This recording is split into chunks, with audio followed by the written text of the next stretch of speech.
guys, the Blu-ray Lover channel here with my review of WWE WrestleMania 32 live from Dallas, Texas.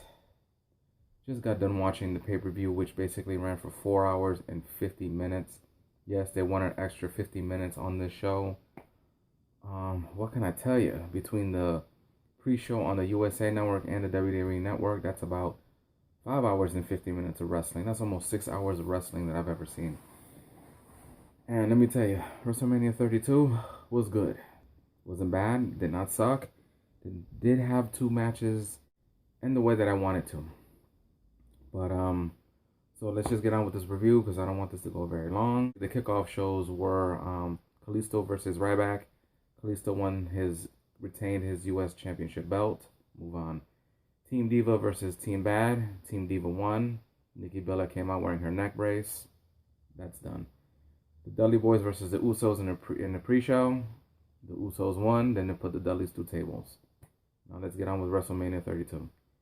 First match of the night was a 7-man ladder Intercontinental Championship match. Kevin Owens was putting up his title up against Dolph Ziggler, The Miz, Sin Cara, Sami Zayn, Zack Ryder, and Stardust. Great match. Great ladder match. Started off great. Was actually really good for the 24 minutes it was on.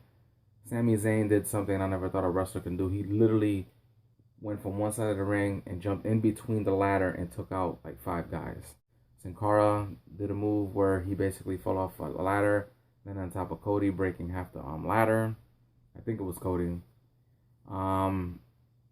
Basically, I can't remember a lot because I just finished watching it, but I'm going to tell you, it was a great 7-man ladder match, and basically Zack Ryder came away with the win, which surprised me because I thought it was going to be either Sami Zayn or Dolph Ziggler taking it, but Zack Ryder won his first championship and his debut at WrestleMania, so yeah.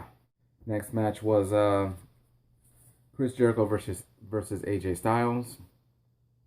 That match, we've seen it so many times on Raw and on SmackDown and I think on a pay-per-view. And the match was good. It was okay. Went well, back and forth. Same moves, basically same thing they did in the first time they met on Raw, where Styles beat Jericho, and then it went on after that. But yeah, so Chris Jericho won that match. It was a good one. So let's get on with the third one. Third one was the New Day versus the League of Nations, and the best part of that was that the New Day came out in a big box. They had this big box of Booty-O cereal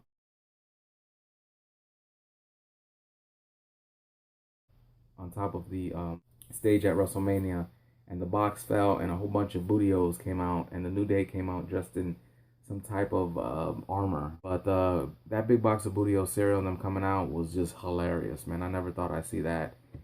And then seeing the League of Nations, seeing Rusev kicking some of those oats out was pretty funny too. Oats actually came out of that box of cereal.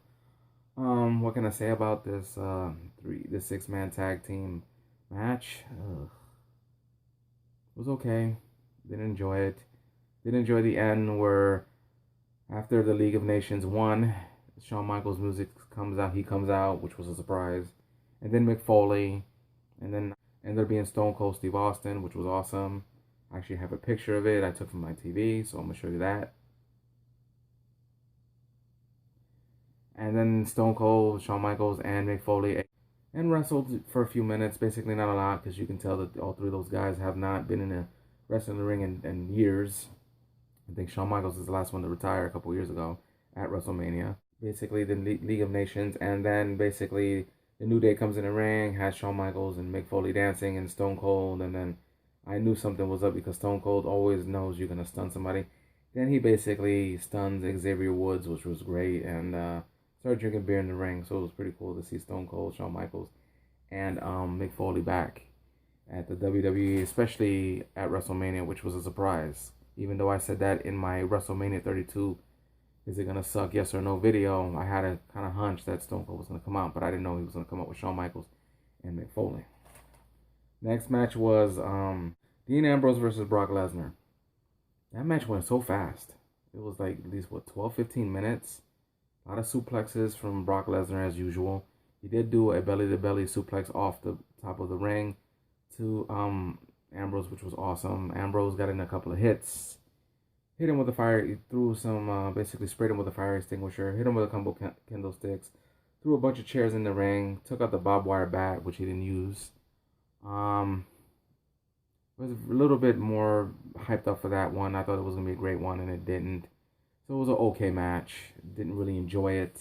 Like the great crowd pleasing match I would have loved to see, because you know Brock Lesnar doesn't wrestle. He just suplexes and F5s, and that's kind of getting old. So the next up match would be the Divas Championship, Charlotte versus Becky versus Sasha Banks, and that match went great. It was actually a good, entertaining match from beginning to end. Sasha Banks actually took out Ric Flair, which was pretty awesome, because I think don't have Ric Flair in the ring. He's putting his daughter down, and it was a great match until basically at the end Ric Flair grabs Sasha Banks after Charlotte throws her out, and Sasha's trying to get back in, and Ric Flair's holding her. Charlotte wins, and now she's the new WWE Women's Champion, not the Divas Champion, because they revealed at the pre-show with Lita that she revealed the new WWE Women's Championship is back. So Charlotte's a champion again, which basically they made that whole match great until Ric Flair cheated, and at the ending sucked. The match was great. It just could have been a greater match if just left that alone. Let her win by on her own. Then next up would be Shane McMahon versus The Undertaker in a Hell in a Cell match. And let me tell you, Shane McMahon brung it. The Undertaker brung it for the 20 minutes that they wrestled, or 23 minutes, 25 minutes. It was an entertaining match. They did everything, and they used everything in that ring. Shane McMahon did the coast to coast when he got on top of the ring and flew to the other side of the ring with the trash can. Hit the Undertaker, but that coast to coast was great. Shane took some wire cutters, broke out the cell, opened it up. Undertaker comes out of nowhere and spears Shane through the steel cage onto a announce table. And then Shane basically gets up, hits the Undertaker with a couple things from the tables, lays out the Undertaker. Shane climbs up to the top of the Hell in a Cell, jumps, Undertaker moves, and Shane basically goes through the table. Shane was out. Undertaker takes him into the ring, gives him the Tombstone Power Driver. But before that, Shane said, give me more. He wanted more. He just said, come on. Undertaker did it too. Undertaker took him out of his misery, gave him the Tombstone Power Driver. Undertaker wins. He still wrestles at Wrestlemania. And Shane was carted out in a stretcher, because I probably think he did need a stretcher, because he put his body on the line. And you know Shane. Next up after that match, The Rock. Yes. The Rock comes out with this flamethrower with his name, The Rock, on the stage. And he basically lights it on. He comes up to the ring, does his routine. And then he announces that they broke a record at Dallas, at AT&T Stadium. 101,763 fans filled up the AT&T Center, breaking a new WrestleMania record. Until next year when they're back in Orlando. Comes out, great, he announces that. Then the Wyatts come out. It's Bray Wyatt, Strowman, and Eric Rowan. Brock makes fun of those guys, and then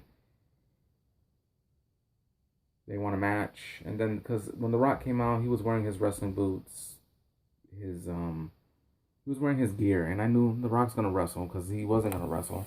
I thought he was gonna bring out somebody, make some jokes on the Wyatts, give him a couple of rock bottoms and leave. No. He ended up wrestling in a match for 6 seconds when he pinned Eric Rowan. John Cena's music comes out, so John Cena came out to help out The Rock, even though we already heard that John Cena was cleared to wrestle, which I don't believe. I think it was just cleared for WrestleMania, because I think he's still not healed from his injury.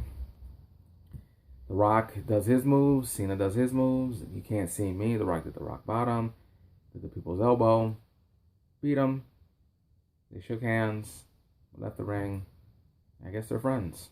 And that was it. The Rock came out there just to wrestle, and it was okay. It didn't beat out last year's with the Ronda Rousey, talking to Triple H and Stephanie. That was better, but it was good to see The Rock and John Cena team up, maybe in a future pay-per-view.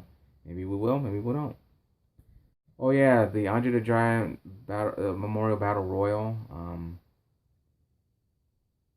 I wasn't really looking forward to that. Everybody came out, and then Shaq came out. Shaquille O'Neal, Shaq came out, and I didn't think Shaq was gonna come. Shaq came out and was in the ring looking at the Big Show. They chokeslammed Kane, and then everybody got together and threw out the Big Show and Shaq, and then at the outside the ring, the Big Show picks up Shaq and says, "We did, let's go." And then Tatanka came out.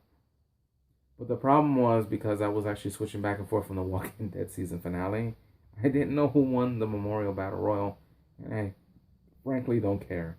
Last match of the night was Triple H versus Roman Reigns for the WWE Championship belt. That match literally went for almost, between the introductions and start off, Triple H came out. Stephanie was literally for like yakking some speech for about 5 minutes. Triple H comes out. A bunch of these weird, well, I don't know what the hell. Last year was Terminator, and this year was like these weird people with no mouths or something. Triple H and Stephanie are weird people. And then she spoke for like 5 minutes, and Triple H comes out. Stephanie's dressed in all black, and let me tell you, I would fuck Stephanie in that outfit. No disrespect to Triple H, but I would bang his wife. And then Roman Reigns comes out, finally wearing his tactical gear, wearing that nice vest, because I've been tired of him wearing that stupid t-shirt. They come in and they wrestled, and they wrestled pretty good. I mean, they did what they did, and Triple H looked better in this WrestleMania than he did last year with Sting. I think he wasn't 100% with Sting. Here, he dedicated himself because he was in great shape. He wrestled. Old Triple H came out. Roman Reigns did his thing. He was getting booed. But you can tell that Triple H out-wrestled him, and Roman Reigns speared Triple H through a barricade, and I think he got hurt a little bit. Triple H took out, basically basically what the match was is hitting, knockdown, hitting, knockdown, hitting, knockdown. Then, out of nowhere, Roman Reigns spears Stephanie in the ring. He pushes her out. Triple H gets mad, starts basically pounding on Roman Reigns. And then as Roman Reigns hits him with the Superman punch, Stephanie gives Triple H the sledgehammer. And for some reason, Roman Reigns basically, knew he had the sledgehammer and basically kept dodging the sledgehammer until he basically gave Triple H one or two more Superman punches, and then gave him the spear, and then he's now the two-time WWE Heavyweight Champion. So Roman Reigns wins the championship. I stood through basically 6 hours, almost a 6-hour pay-per-view between the pre-show on USA, and then from 7 o'clock until basically 11:50 East Coast time. I've never in my life watched almost 6 hours of wrestling, ever. And my PS3 was almost dying. And the pay-per-view did not fidget, did not stop, it did not repeat. The network, for some reason, actually behaved today. And I'm not ranting. And I enjoyed the pay-per-view, and it was good. It was an awesome pay-per-view. It was good. It wasn't awesome, but it was actually an excellent way of telling me that Vince McMahon during the show was like literally pulling a rabbit out of his ass to make a good show, or just pulling a good match out of whatever he was doing, because they said that they were basically calling meetings every day trying to change the show, and they kept it quiet. Like The Rock said, he was just going to electrify. Until I knew he came out in his wrestling gear, I knew he was going to wrestle. Bringing out Tatanka, the Stone Cold, Mick Foley, Shawn Michaels coming out, that was a surprise. But every other match was good, was excellent. But I think the one that stole the show had to be Shane and The Undertaker. Shane performed. He never let down. He did a great performance. Undertaker was great, and it was good. I'm not ranting. The network was working great. Just 6 hours. And they went an extra 50 minutes. And I got my money's worth, even though I pay like $10 a month for the network. So WrestleMania 32 from Dallas, Texas was great. So leave me a comment down below and tell me what you thought about WrestleMania. Did you like the surprises? Did you think the show was actually good? Because I thought it was going to suck big time. Like I said, leave a comment down below. Subscribe to my channel. Like the vid and share it. I'm the BLU-RAY Lover 79. And I'm WrestleMania out. Later.